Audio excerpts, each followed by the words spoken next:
नमस्कार दोस्तों, शिक्षक साथियों के लिए महत्वपूर्ण विषय पर आज हम चर्चा करेंगे। राजकीय विद्यालय में ब्रिज प्रोग्राम के अंतर्गत वर्क बुक वितरण एवं उसके उपयोग के निर्देश आए हैं, उसी पर आज चर्चा है। यह ब्रिज कार्यक्रम विद्यार्थियों के अधिगम अंतराल को समाप्त करने के लिए एक पुल का कार्य करेगा।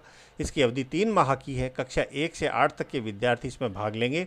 इस कार्यक्रम में हिंदी, अंग्रेजी व गणित विषय को शामिल किया गया है। कार्य पुस्तिकाओं का विवरण इस प्रकार है। कक्षा 1 की जो कार्य पुस्तिका है उसका नाम प्रथम, गणित, हिंदी व अंग्रेजी तीनों पुस्तकों का नाम प्रथम रहेगा। उसी प्रकार कक्षा 2 के लिए पल्लव, कक्षा 3 के लिए पहल, कक्षा 4 व 5 के लिए प्रयास, कक्षा 6 और 7 के लिए प्रवाह और कक्षा 8 के लिए प्रखर। अभी मैं आपके साथ में चर्चा करना चाहूँगा इस वर्कबुक के स्ट्रक्चर बनावट के ऊपर। ये वर्कबुक 2 भागों में बटी है। पहला भाग ब्रिज कोर्स जो 3 माह में समाप्त होना है।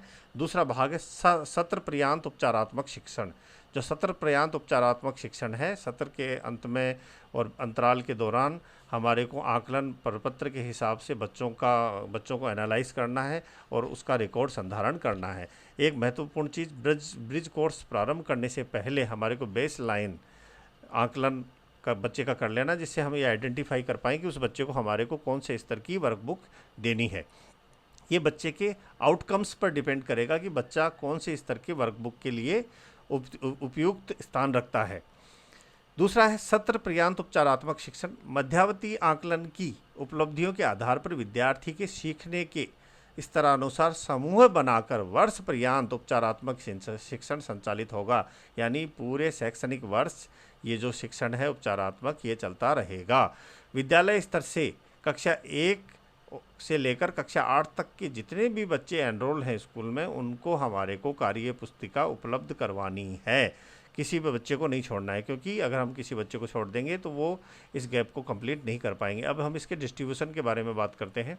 डिस्ट्रीब्यूशन, कक्षावार नामांकित समस्त विद्यार्थियों को 5 दिवस में कार्य पुस्तिकाएँ वितरित करना है। जैसे ही वर्कबुक हमारे स्कूल में आ जाती है, अगले 5 कार्य दिवस में हमारे को वो जो वर्कबुक है बच्चों तक पहुंचा देनी है। कक्षा 1 और 2 के विद्यार्थी हेतु कक्षा स्तर के अनुरूप तैयार कार्य पुस्तिकाएँ ही उनको उपलब्ध करवाई जाएँ। ये थोड़ी सेंसिटिव क्लास होती है, छोटे बच्चे होते हैं, तो इनमें जो कार्य पुस्तिकाएँ वितरित करनी है वो उनका हमको विशेष ध्यान रखना है।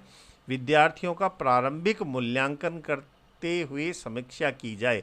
बेस लाइन टेस्ट लेना बहुत ज़रूरी है, उसी से हम इस वर्कबुक का डिस्ट्रीब्यूशन निर्धारण कर पाएंगे। विद्यार्थियों को कार्य पुस्तिकाओं में निरंतर अभ्यास कार्य करवाने के लिए हमें प्रेरित करना है। विद्यार्थियों द्वारा समूह में की जाने वाली कठिनाइयों का निराकरण भी अध्यापक के द्वारा किया जाना है।